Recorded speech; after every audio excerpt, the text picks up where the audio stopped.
Okay, so a lot of you guys were wondering why we're spending this much time on the car when we just wanted the engine. If you had a perfectly good running muscle car, would you just tear it to pieces right away, or would you have some fun with it? Take it to the track, you know, maybe put it on the road, like drive back and forth to work in it. Truth is, we are gonna have some fun with the car first. We were hoping to take it to Ford Fest this year. Fortunately, the borders are closed, so we will not be attending this year. We'll be taking it next year, but Scott, as you know, is a Ford guy. We have good things working back and forth. Because he's taking the car, he wants to put a supercharged V10 out of a truck in there. So together we're gonna make the car look good. And then we'll take the engine out when we get a Bronco, or he will take the Mustang when he gets his V10 all rebuilt and the transmission to go along with that. In the meantime, we're gonna spend some time on the car, just getting it looking good. We're gonna jack it up a little bit, raise it up a little bit so we can actually drive it, and then fix the last few little bugs there yet. I still have air in the brakes, and I have air in the clutch, so they work, but just the bare minimum.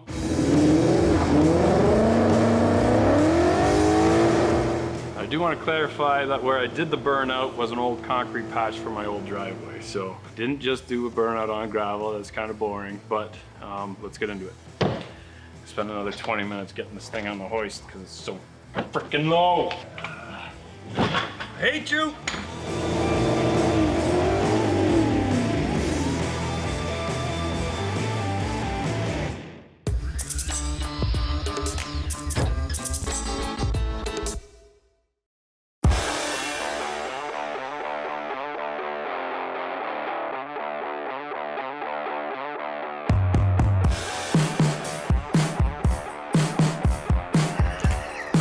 You ever hear the term more money than brains?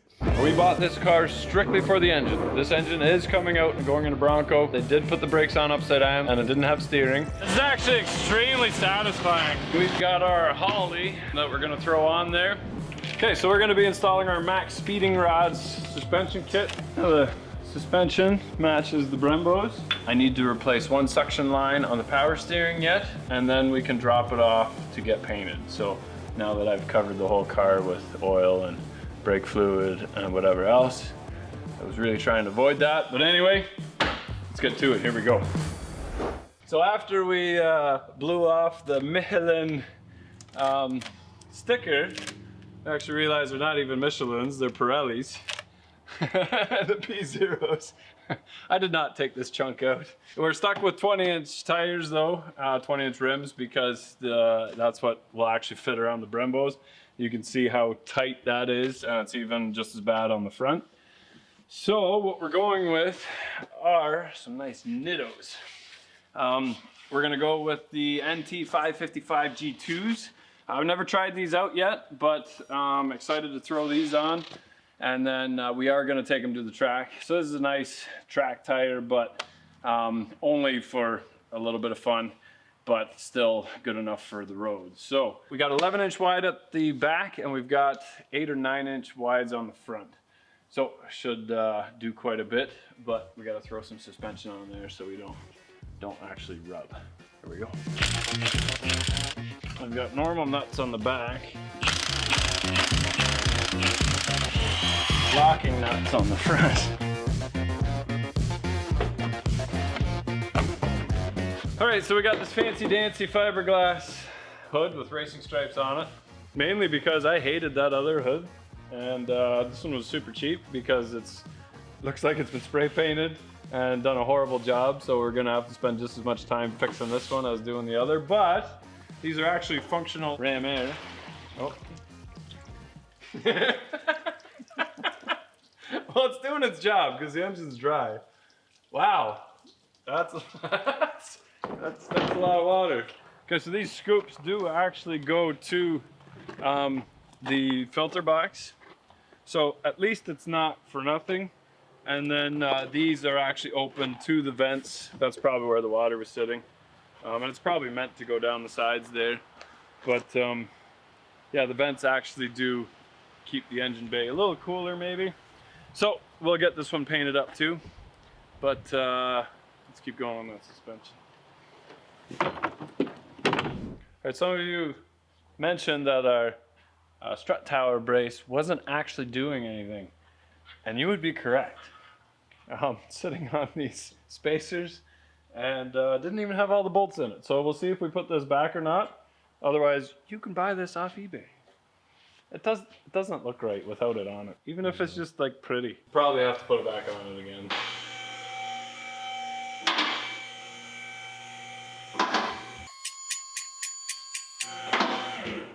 Like, yeah, this is rusty. I really don't care about the lower wishbone though. I care about the car as a whole. So when I look at rust, I look at like the inside of the rockers, I look at the frame or whatever you've got on your unibody, but everything else is like the rockers here are really clean. There's no rust there. But yeah, it's got a little rust on the subframe, but that is absolutely nothing compared to what is in our climate. If you don't believe me, look at our 2020 GM review and then put this one up there and then put the 2020 up there and see what the difference is. But this is absolutely nothing to be upset about. And I'm not upset. That's why we're painting it, and we're gonna keep this Mustang going, because otherwise we would buy a cheap Mustang that for 1,500 bucks, 3 grand, somewhere in there, and just take all the pieces out of this one and put it in that one. But well, yeah, we're not gonna do that. We're gonna save this one. It's about the same amount of work. All right, so I'm not sure what they did on the suspension on the Mustang. What I am sure is they did it wrong. So we're just gonna yank off whatever they had. The clearance on the back tires is about 1/4 of an inch. Looking around, we didn't really find too many options available, but MaXpeed Racing has reached out to us a couple times and wanted to send us some parts. So I said, yeah, you guys have a kit for a Mustang, we'll try it out. So right out of the box, it looks good quality. Tolerances are reasonable. The finish is nice. You can raise and lower your height and lock the bottom in place. Then you can increase and decrease your spring tension for a softer or firmer ride. And then the shocks also have the dampening on the inside, which is adjustable from the top, and camber plates to slide your camber back and forth on your fronts. I gotta say, for 100 bucks a corner, I'd be hard pressed to just get shocks at our local supplier in town. These are what you get for the springs at the back. Again, you can adjust your tension on your springs. This would sit on top of the axle and into the bottom of the car. This would be your height on the shock itself. So it lets us play with the heights and the tire clearances a little bit, plus the softness and the smoothness of the ride. Let's install them and see if they're actually worth the full, I think it works up to $89 a corner. Here we go. You can comment below as to whether it's good or not. It's good enough for our car, and you'll have to stick around to see when we're done beating on the car whether they last or not. We'll drive this thing on the road for a little bit. We'll take it to the track, have some fun with it. So first things first, we just want to get our brakes out of the way. This car has been upgraded with 6-piston Brembos. Your car might not have 6-piston Brembos, but you just take your caliper off. And you don't have to disconnect your brakes or anything. Just get some electric fencing from some farmer somewhere. And basically you just want to take the mount off for your flex line. Don't want that dropping on my toe.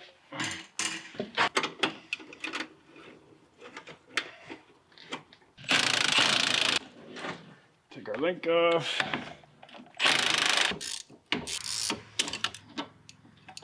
Okay, whatever you do not take this nut off.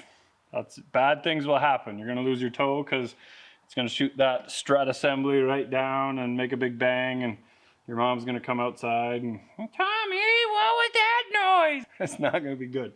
Let's take these 4 bolts off around the outside. We've got our strut tower extension. At that point, it's still sitting kind of on my bracket. Flip that over, pull it right up. There you go. Now we got our MaXpeed strut here. If you're going down the track, you want negative camber towards the inside of the car, so when you go around a corner, the tire flattens out on the bottom, you get maximum grip. Also helps you with steering. It allows you to adjust it. The issue is when you put it in place, it's hidden by the actual strut tower.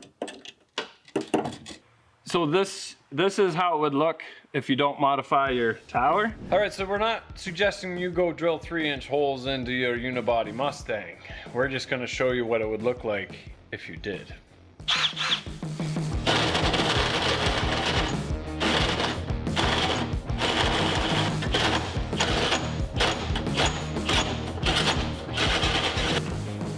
Scooch more on this side. There we go.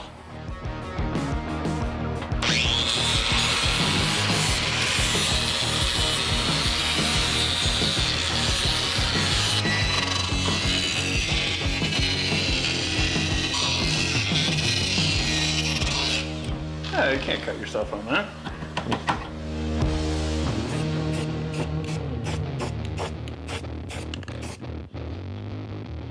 Paint's dry. Basically now, you just throw this back up in there. Look at those nice exposed Allen bolts. Fantastic. Maybe a wash, maybe not a washer. It didn't come with washers. The old one didn't have washers. We'll just throw the nuts on there.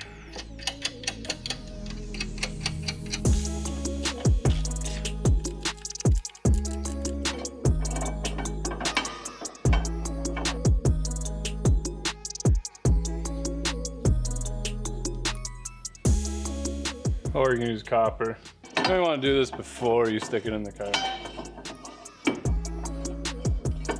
Oh yeah, we're gonna leave it a little bit higher for now so it's easier to get on and off of ramps, and it's always easier to adjust going down than it is up. But I'm thinking that you need to detach it from here to change the suspension. For your ride height, you do have to change that, I think. Or not. Nope, you can. I don't know, you might have to. We're gonna leave it right there.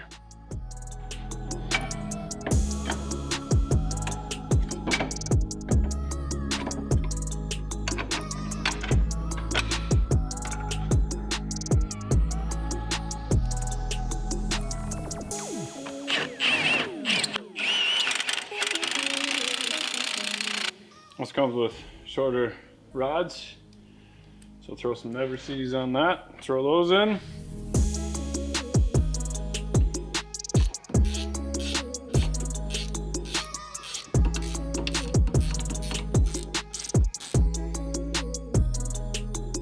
I'll snug those up for now, but you'll have to play with those once you start driving. You might wanna, basically when your car's sitting on the ground, you kinda want your drag or your stabilizer to be level. So we'll see where that sits when we drop it down, but we'll tighten it up just in case. There we go. Let's throw our Brembos back on. The suspension matches the Brembos. I wonder if they were made in the same factory. $1,000, $100. Which was more important? I guess if one fails, it doesn't matter. They both do the same catastrophic damage. Which is no laughing matter.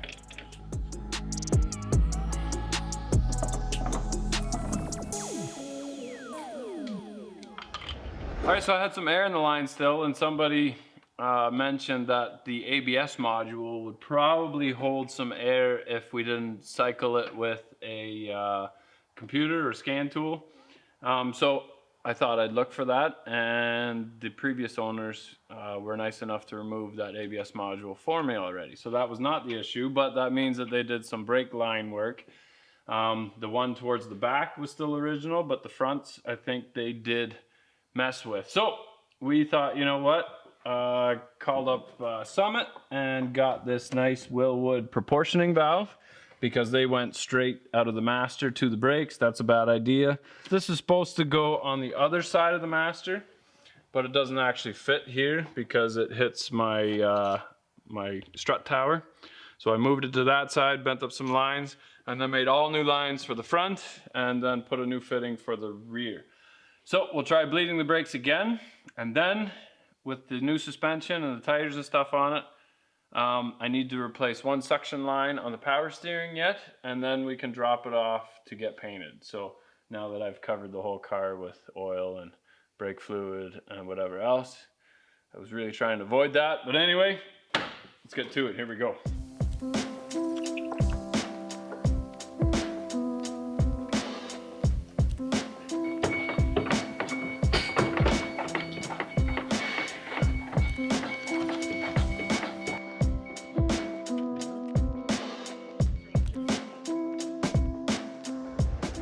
Okay, so to do the backs, we've got a shock and we've got a spring with an adjuster on it. Now, we're replacing this spring in the back, which there's nothing to hold this in other than a detent in the bottom and a detent in the top. But it's actually the shock that doesn't allow the axle to drop down far enough for the spring to fall out. So right now, if we were to pull the shock off, it would shoot the axle down. So what I've done is, because I don't want to bend over, is I put a table underneath the axle with a couple axle stands underneath. What we want to do is lower the car down so there's tension on the springs. Then we can remove the shock and then lift up on the car. So simulate that this is the ground and that is your axle stands, and that this is a jack if you're doing it in your driveway. But basically you'll drop the car down until you see the spring compress it here. All right, see the spring go down? Now there's tension on that spring. We can take the shock off and then it won't go flying everywhere. So we want to support the axle at the back, lift up on the car, then support the car with more axle stands, and then we can change the shock, and then we can drop the car back down on top of the axle and replace our shock. So here we go. With some weight on the springs, you can take the top nut off of your shock so that it looks something like that. And all you have to do is peel the little cover back and it's right there.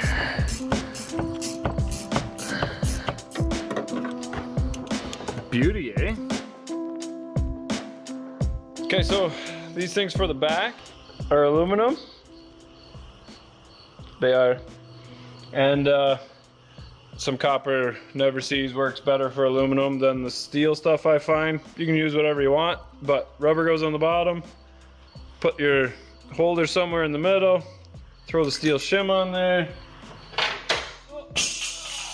That spring that was there needs to go on here and then in there. There, like a glove. Once you drop the car back down on a little bit of spring and bring the axle a bit closer to the car, pop your spring in through the top first, put your bottom bolt in, tighten her up. You can go back into the trunk, put your bushings in place, drop your washer on, drop your nut on, just like so.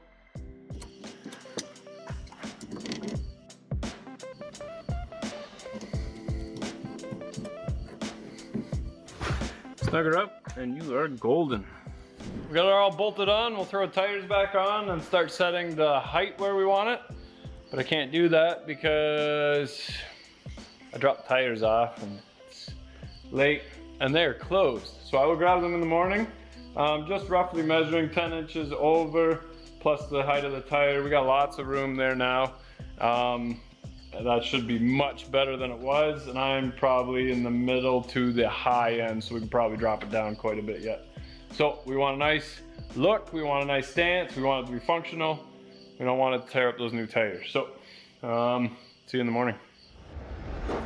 All right, so we got our tires back from the tire shop, and my tire machine is just a little bit picky in these short sidewalls, but something about new rubber puts a smile on your face.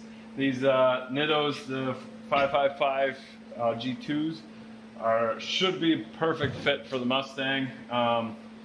They're nice summer tires, good for the track and for on the street.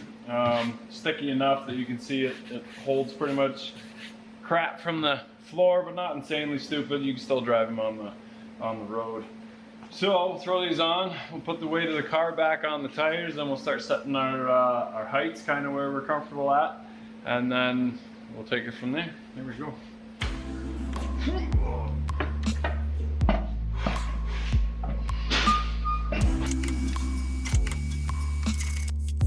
I just measured the length of the threads from one side to the other and roughly put them in the same spot. So we can lower it back down again. Hopefully this gap doesn't get too big, or too small, sorry.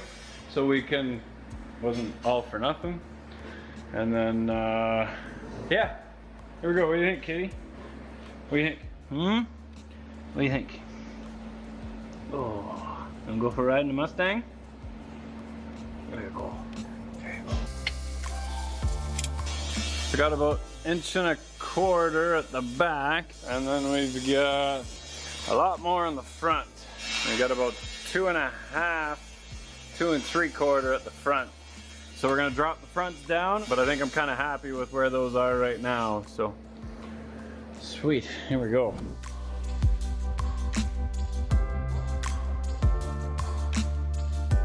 I measured, left my collar at 1.25 inches, raise it up. If you're gonna say, wow, we gotta take everything apart again, honestly, it takes about 6 minutes. Less time than if you were to fight trying to raise and lower this. So, button that back up again, see what it looks like then.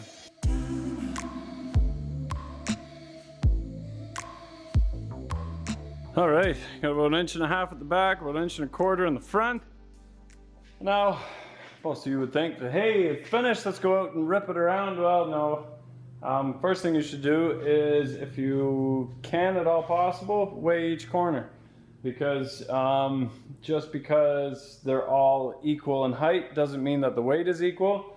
So if you want a nice balanced car, you can put more weight on the front by actually lengthening one of the back corners. It kind of tips over and hits, kind of neat. And then you should actually go and get an alignment, get your camber set up right, make sure that you're not going to scrub those brand new tires, and then you can start playing with sensitivity on the springs and on the shocks themselves. So we would do that, but we have some other stuff to do to the car before we're at that point. All in all, so far the suspension was an easy install.